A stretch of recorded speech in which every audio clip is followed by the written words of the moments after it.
No, in our weekly media in Philadelphia, I know you weren't part of that. They kind of asked me that as far as, well, he had a lot of carries. How are you going to make sure he gets through? We do everything we can do to win each and every game. And a lot of times this year, that meant Saquon carrying it 20, 25 times. And that also is the case of what kind of game you're in, right? If you're in a game where you're in a 4-minute game, you're going to keep pounding the ball to run the clock through and still be aggressive.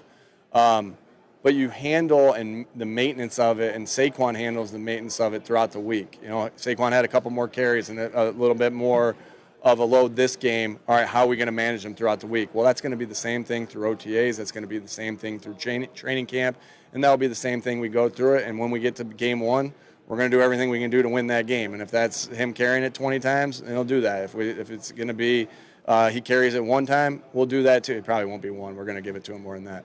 But we'll do that as well. And so, there's so many good people in our organization that help with that process of not only with Saquon, but with our entire team of making sure that they have the right workload week in, week out to be ready to play on Sundays. And then all the credit goes to the player themselves because Saquon works incredibly hard at his body to make sure that he is the right, in the right weight, the right nutrition, all those different things so he can withstand an entire year.